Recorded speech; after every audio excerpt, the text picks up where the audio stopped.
If I wish to speak to Cairns without alarming him, I had better dress as a sailor.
Now I can approach Cairns and see if he recognizes the pouch.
Hello there.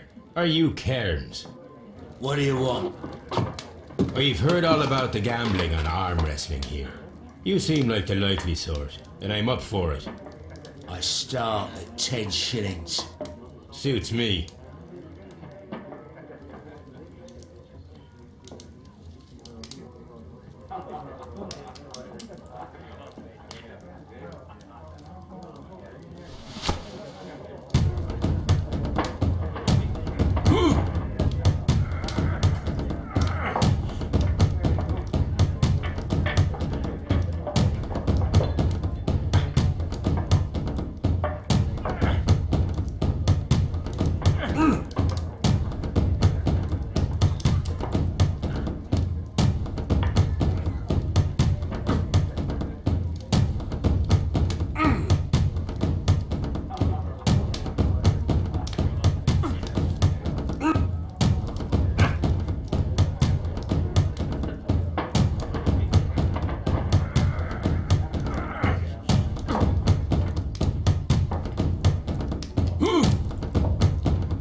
That's the arm that killed 100 whales. Care to lose another 10 shillings?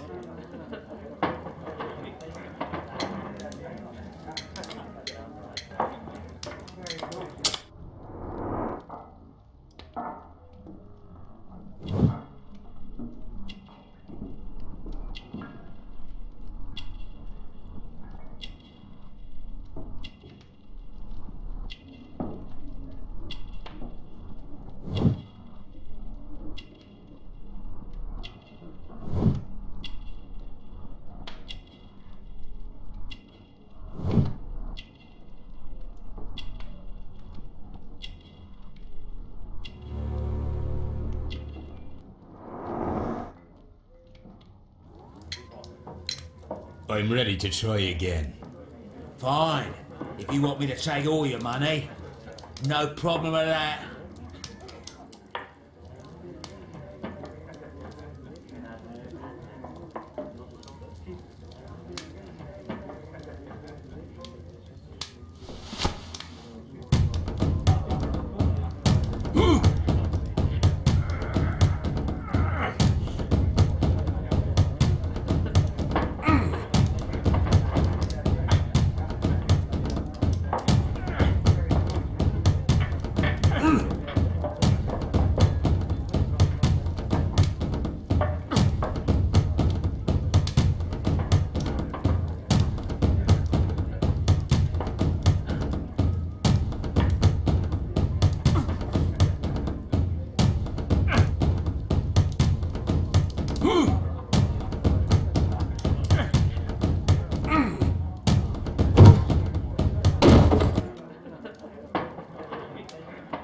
You were lucky. I wasn't focused. Let's go again. I'm ready to try again. Fine. If you want me to take all your money, no problem with that.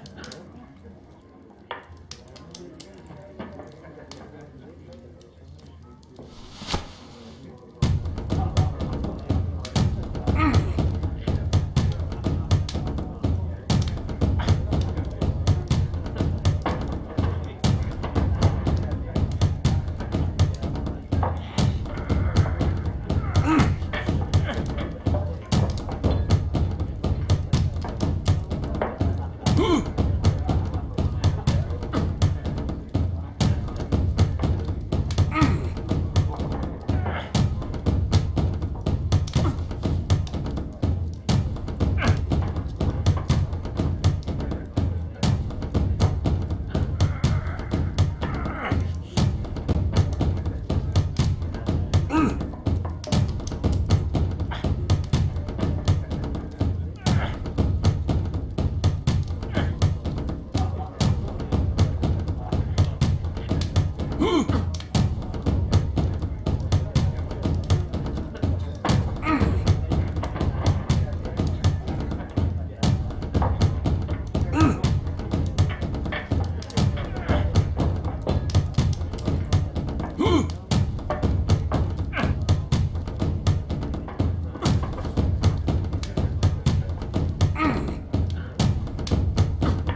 good for you, I reckon.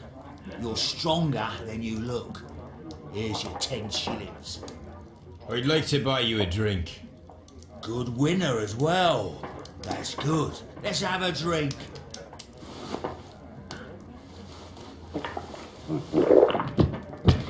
You're a good type. Seems you've managed to settle down in life. You've got money, eh? Not all that much. Oh, well. At least you're not as poor as me. Why do you say poor? You're not working? I'm a harpooner. But you see, the whalers are rare. They don't pay much. So, as a result, I find myself arm wrestling to pay for my drink. A harpooner? Interesting. You've had a lot of adventures, I bet. Of course. It's been a dozen years since I sailed. I've seen everything. Old Wallace, damn Black Peter, Great Roger, we sailed to the Cape of Good Hope. Black Peter, you say? I've heard rumours about that one. He was the worst of them all. He was a liar, and violent too, swinging those fists of his around. He was a tyrant, and not much of a captain. At least, not as good as Great Roger. I see. Yes. I was told terrible tales about Black Peter. But you ain't heard the worst. Tell me, and let's have another drink. It was in 1883 that it happened. The August of that year.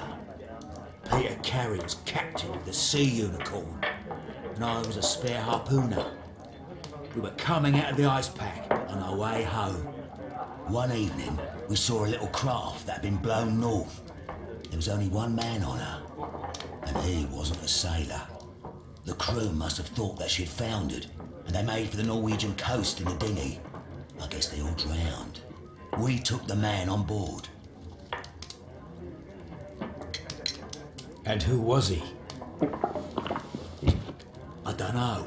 During the crossing, he and the skipper enjoyed some long talks. His baggage was just a tin box. That's strange enough. Aye.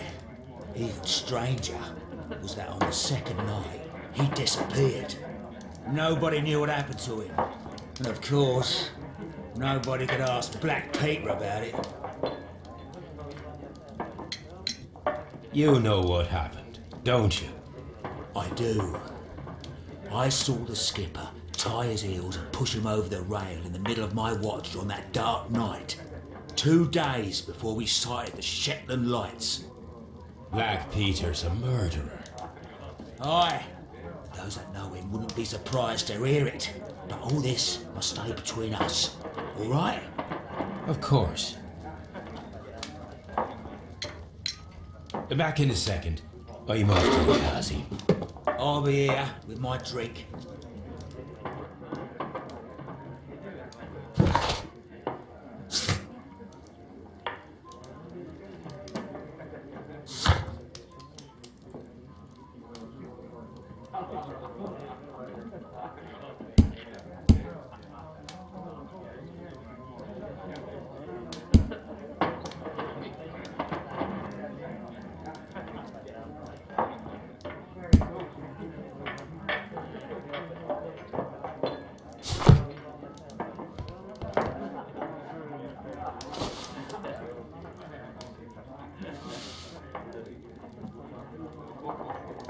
Here it is.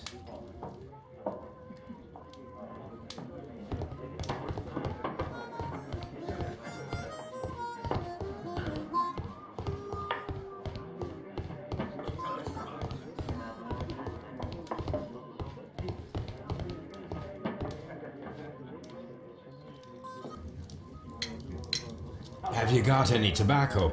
I've run out of mine. Nah, I lost my pouch. I don't know where. Wait a minute. What's this? Oh, is this your tobacco pouch? Well, oh, it is. Well, I have to go now. I know a captain who's planning an expedition to Cape Cod. Captain Ahab's his name. He commanded the Pequod. He might need good harpooners. I'll tell him about you. Maybe. If you like, aye. I'm done here. It's time to leave.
Good afternoon. I must be at the wrong address. I'd like to speak with a ship's captain, a Captain Ahab. Is that you?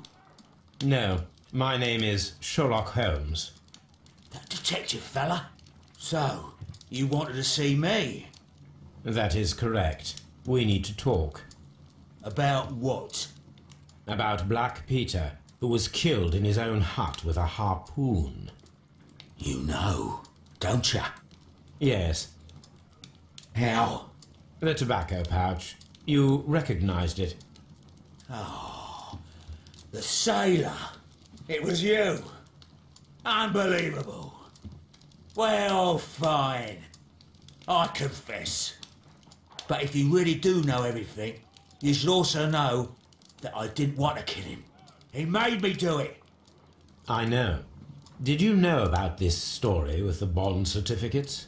Did you need money? Yeah. I just wanted him to cough up a little silver. I'm out of work, and I thought maybe he could help me. Well, he refused outright, and he insulted me. I reminded him I knew all about that murder he committed at sea in 1883. Then he got mad when I spoke about his treasure. I barely just had time to throw the harpoon at him before he could jump at me with his knife. You know the truth. What will you do now? I ask that you return the bond certificates. Keep some of them. You will need them in your exile. It is better that you leave the country for a few years. And you won't say anything to the police? I will not say anything as long as you return the money. Well, I'll do as you ask. But what about Inspector Lestrade? I will deal with him. Goodbye.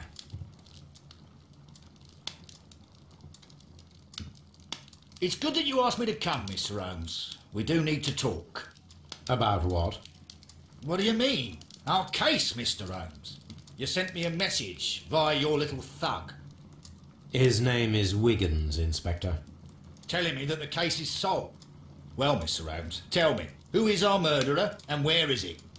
The morgue. Eh? His name is, or rather was, Pablo Coventrao. He was also on the ship with Peter Carey, and he was a harpooner. I'll tell you everything, Inspector, but do calm down. Mrs. Hudson will bring us tea and orange cake. Orange cake? You're spoiling me, Mr. Holmes. That's my favourite. Ah, Mr. Holmes. Inspector Lestrade told me that I should thank you for clearing my name. He also said that you were waiting for me here. I came as fast as I could. I cannot thank you enough. It's all because of you that this nightmare is finally over. I believe that this belongs to you. My father's securities. Incredible! But how did you get them? It would take far too long to explain. Tell me. This is extraordinary. You are a genius. Then that may serve as an explanation. Goodbye, Mr. Nelligan, and good luck. Goodbye, Mr. Holmes. And thank you. 1,000 times thank you.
This trip to the countryside will be good for you, Holmes.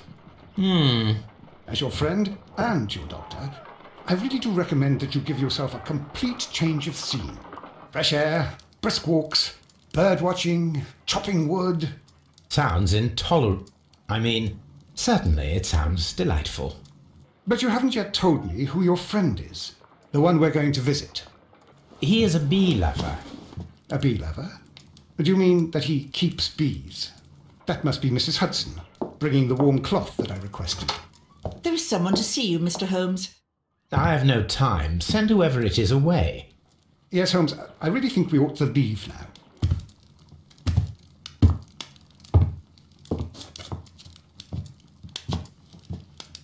Mycroft. Sherlock. Oh, Mr. Holmes? Perhaps you don't remember me. I'm Dr. Watson. We met at the Diogenes Club a few years ago. I documented our encounter in a short story I gave the title The Greek Interpreter. He does remember you, Watson. My brother remembers everything, and that is why he is so valuable to the government. We're about to depart for the train I station. know. You know? Sherlock, I need your help. There are people who presently threaten both our country and the Crown itself. You must help us with those methods of yours. Need help. Those are not words I would readily associate with you, Mycroft.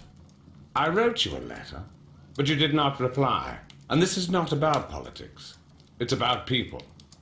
People similar to those whom you pretend to defend in your petty detective affairs. Everything is about politics with you, Mycroft. I'm not interested. Have some of your agents, your spies, or worse, undertake this job of yours. You are defending your people, and they have little to do with the people I choose to help, I can assure you. That's the point. You think exactly as they do. Who are they? The Merry Men. He is talking about the Merry Men, a band of idealistic terrorists. Sherlock, do please think about it. They are planning something diabolical. Your country needs you. You need me, Mycroft, and you are not the country.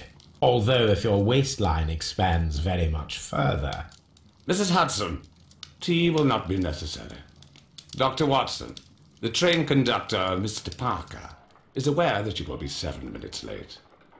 You are in the 4th car. The train will be waiting for you. Sherlock, enjoy your time in Staffordshire. And do, please, at least write to me on your return.